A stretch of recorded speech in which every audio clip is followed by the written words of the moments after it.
આખા વિશ્વમાં તોડવા માટે. આમાં મને તમને કદાચ વાર લાગી જાય ને તો પછી આપણે સંભાળી નહીં ગઈ, એટલા માટે આ વાતો કરી છે. ધર્મને બચાવવા માટે કેવા કેવા દેશના મહાપુરુષોએ બલિદાન આપ્યું છે. એટલે વાત તમને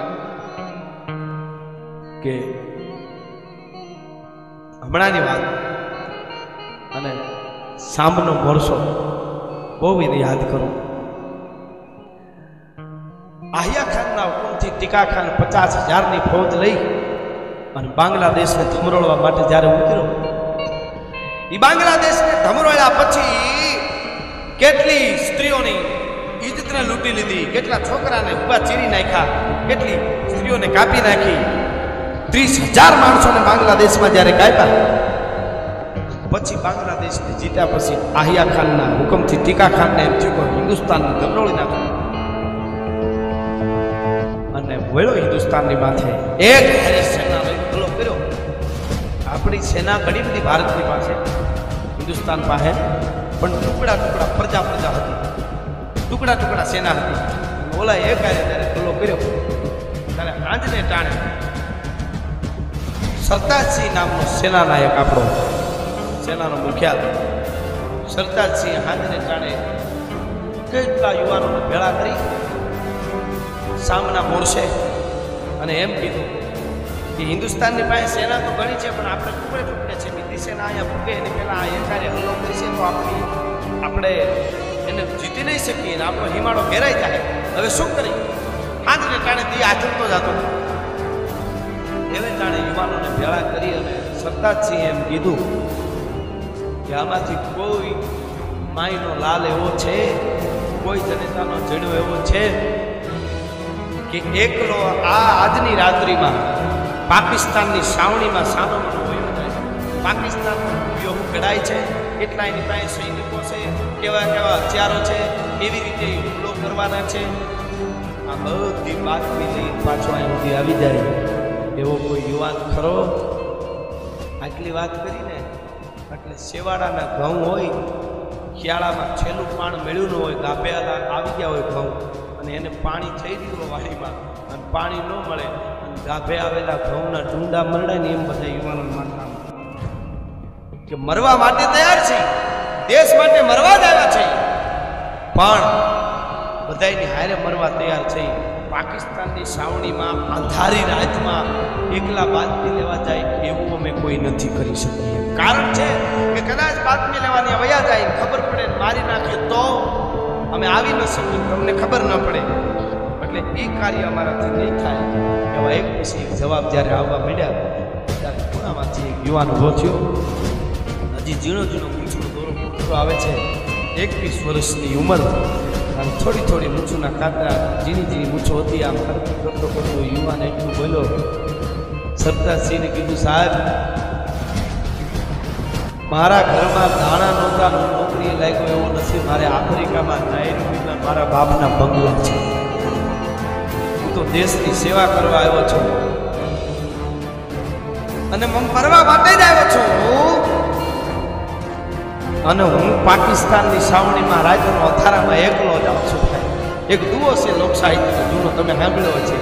કે કંથા રણમે જાય કે કોઈને ઢૂંઢો સાથ, તારા બેન જણા એક હયું, એક કટારી ને એક હાથ. આ દુઆને એની જે વાત કરવા જઈ રહ્યો છું યુવાન સાર્થક કર્યું છે. એણે કીધું પાકિસ્તાનની સાવણીમાં હું જાય છે એટલું નહીં, પણ તમને સાહેબ વચન આપું છું કે મહાકાળ પોતે મને આડો ફરવા માટે આવે અને કાળને ઠપાટ મારી અને તમારા સુધી જો જીવતો પાછો ન આવું તો હું બરડાનો નાગાજળ સિસોદિયો નહીં, મારી જનેતાનો દૂધ રાજે તમને બતાવું. તું તો મારી મોઢવાડાની ધરતી રાજે અને ભાઈ ડગલા દીધા હો નવ કઈ અંદર રઘુવંશ મણી અને રાજ ગલા છમા લવર પૂછ્યો, એકલો પુષ્કળની ભૂમિની માલિકો તમે વિચાર તો કરો. બ્રહ્મા વિચાર કરતો હોય છે કે મેં આનું સર્જન કર્યું તેથી મને ખબર નહોતી કે આનું આવું પરાક્રમ થાય. સમગ્ર ખાલી મેર ડાયરો નહીં, મેર જ્ઞાતિ નહીં, સમગ્ર ભારત વર્ષ, સમગ્ર હિન્દુસ્તાન જેનું ગૌરવ લઈ શકે આ માટે. અને આને આપણે ભૂલી જઈશું ને તો એ કોઈ ભગવાન કે માતાજીનું આવે. એટલા માટે હું આવી વાતો કાયમના માટે કરું છું. આપણી ફરજ આવે સાહેબ, બહુ ફરજ આવે. કેવા બલિદાન દીધા, એને અબળખા ન હોય, એની જનેતાને એને ઘોડે બેહારી ગીત ગાવાની અબળખા ન હોય, એ આવ્યો ત્યારે કીધું તું રૂડીમાં બહુ જ્યારે કહેવા માંડ્યા મોઠવાડામાં કે બેટા તારે હાટું હારી એક મેરાની ગોતી લઉં લગ્ન કરીને પછી જાગ માં ગોતા રાખીએ હું પાછો આવી વિવાહ કરે મારા હાટું હારી ઠાવકી મેરાની ગોતી રાખજે હું પાછો આવી વિવાહ કરી પણ હટાણે મારા હિમાળા દેશના મને પુકારે છે મારે તારા મંગળ ગીત ગાવા છે મારા બેટા તું લગ્ન કરીને પછી વયો જાજે બહુ માએ કીધું અને જ્યારે માનતો નહોતો ત્યારે પોતાના માં નહોતા માનતા અને બાપ નહોતો માનતો હવે આગળ નથી જાવ લગ્ન કરીને પછી જા સરહદમાં છે પોતાના મોટા બાપને કીધું હામત મોઢાને મોટા બાપુ મેં તો બહુ વાતો સાંભળી છે આપણા કુળને માલિકો કેવા થયા રીણા ફોજાણી જેવા થયા મહાકાળ હામો વિવાહ તો જડબા ચીલી ઉપર રાખી દે કે એવા વીર મર્દો આપણા નાથા મોઠવાડિયા જેવા વીર મર્દો આપણા કુળમાં થયા છે મેર કુળમાં અને હા આમ ફેરા ફરીને બસ મંગળ પૂરા કરીને પછી તો અહીંયા મરી જાવ એમાં છું મારે કઈ કરવું છે મારે મેરની આખી જ્ઞાતિને ઉજળી કરવી છે મોટા બાપુને કહે છે મોટા બાપુ મારી માને સમજાવો મને જવા નથી દેતા લગ્ન કરીને પછી જાય આવું કહે છે રીણા ફોજાણી જેવા વીર મર્દ ડોહા મોટા જેવા મર્દ જે હનુમાન અને રામની સેનામાં લંકાના દળની માલિકો રાવણની સેનાને ધમરોળે એમ રાણાની સેનાની આગળ રહી અને દુશ્મનોને ધમરોળતો તો એ ડોહો મોટો એ પણ આપણા કુળમાં થયો છે હવે એક પછી પરાક્રમની વાતોને યાદ કરાવતો જાય અને પછી ગયો અને અડધી રાતના અંધારાના ઓળા જેને કહેવાય ધીરે ધીરે ઉતરવા માંડે નદી ખળખળ વહી જતી હોય બરડામાંથી કોઈ નીકળેલી વ્રજ ડોસી હોય કાળું ઓઢણું હોય શિયાળાનો સમય હોય અને ઓઢણું ધોયા પછી કાળું ઓઢણું નાના એવા બોરડીના ઝાડ હોય હાવ ફૂંકવાનું આજુબાજુ કાંઈ હોય નહીં અને નાનું એવું બોરડીનું આમ ઝાડું હોય અને ઝાડામાંથી ડોહી કોઈ આવી અને આખું કાળું ઓઢણું ઓઢાડી દે અને ઝાડું જેમ દેખાતું બંધ થઈ જાય એમ અંધારાના વાળા ધરતીની માથે ઉતરી ગયા હતા ભાઈ અને નાગાજન સિસોદિયો 21 વર્ષનો યુવાન મેરલાલ જ્યારે ડગલા દેતો હતો ધરતી પોરહાતી હતી તેથી બરડો ડુંગર પોરહાતો હોય છે કે અમારામાંથી એક યુવાન આ જાય છે ડગલા દીધા ભાઈ મર્દ શિક્ષ પર તમે મર્દ બોલી પહેચાને મર્દ ખિલાવે ખાઈ મર્દ ચિંતા નહીં માને મર્દ નહીં દે मर्द को मर्द बचावे અને कहरे साकारे काम मर्द को मर्द ही आवे पुनी मर्द उन्हीं को जानिए दुख दाग साथी दर्द के बैताल कहे सुनो लक्षण है ये मर्द के डगला दीदा भाई दीदा इनको नहीं साना मना दुश्मन की सावनी में पाकिस्तान की सावनी में रहते एकलो युवान गयो तो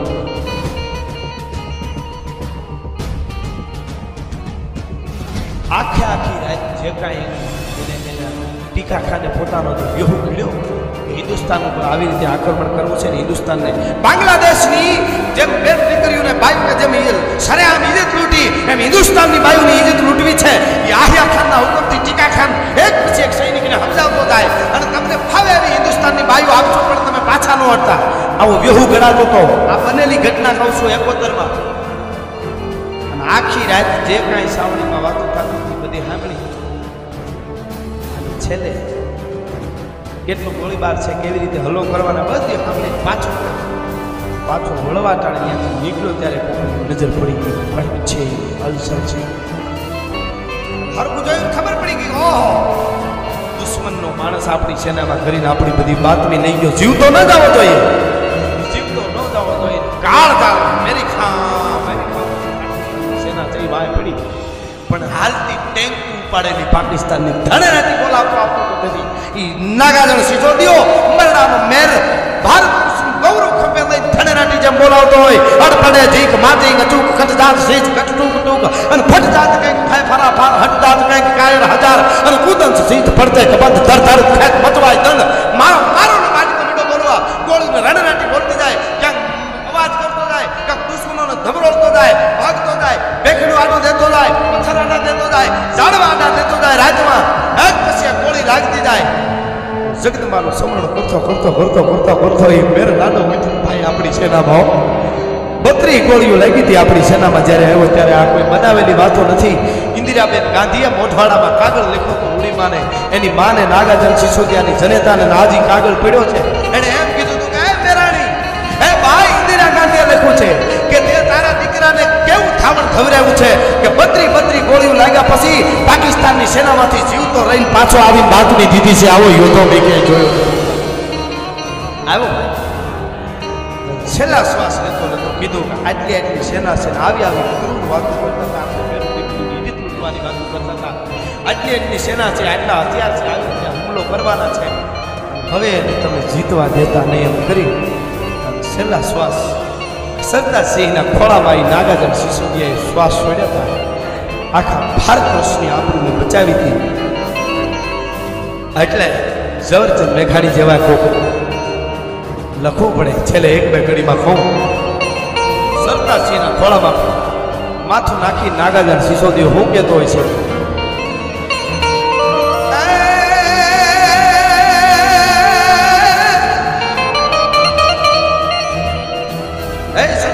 મારી માને એટલું કહેજો કે મારી રે તો એટલું કહેજે, મારી માને એટલું કહેજે,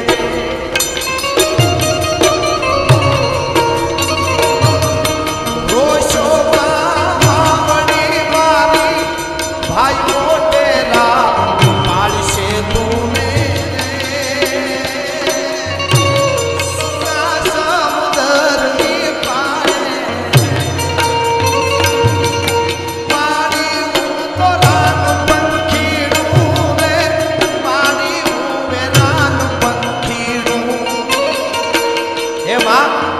લગ્ન કરવાનું કહેતી હતી પણ પ્રીતિને પિંજરે મારો જંપિયો નહોતો જીવતો સુના સમુદ્રની પાળે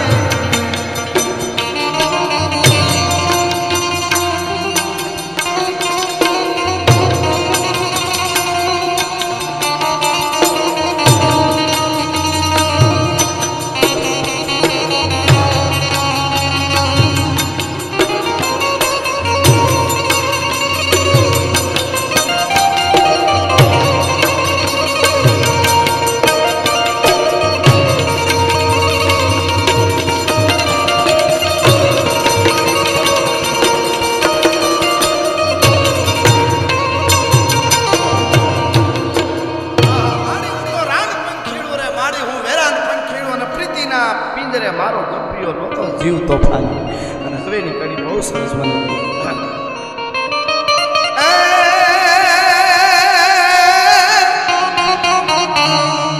બેનીને તું એટલું કહેજે રે મારી બેનન બાલી એટલું કહેજો કે બેની રોશમાં તું બેનડી મારી. હે મારી બેન તારે રોવાની જરૂર નથી. રોશોમાં બેનડી મારી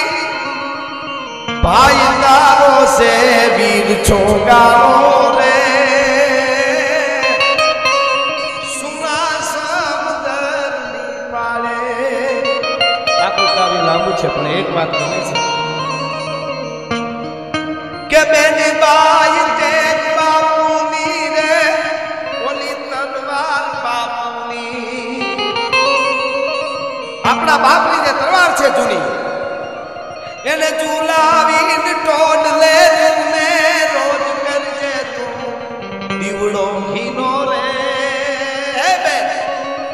આપણા બાપ દાદાની જે તલવાર છે એને ટીંગાડી ખીતીએ અને રોજ ઘીનો દીવો કરીને તો હજી નાગાજન સિસોદિયો ફરીવારી ખોરડે અવતાર લેવા માટે આવશે. આટલું ન ભૂલતી તું રોજ કરજે તું દીવડો ફળિયાના ઝાડવા હેઠે રે ફળિયાના લીમડા હેઠે ભેળા થઈને પૂછજે ભાંડુ આ રણ ઘેલુડો કેમ રોકાણો રે સુના સમુદ્રની પાળે. આ ભારત વર્ષ છે, આ આપણી સંસ્કૃતિ છે અને એ સંસ્કૃતિમાં એવા મહાપુરુષોને સંતો હોય તો ભલે આવા વીર પુરુષો હોય કે દાતાર હોય એની જન્મ દેવાવાળી છે એ તો માં છે. એટલે કવિ કહે છે માથી મોટું કોઈ નહીં જળધર કે જગદીશ સૌ નમાવે શીશ આ તો અંબાની આગળ હાલિયા. આ જગતમાં માથી કોઈ મોટું નહીં જળધર કે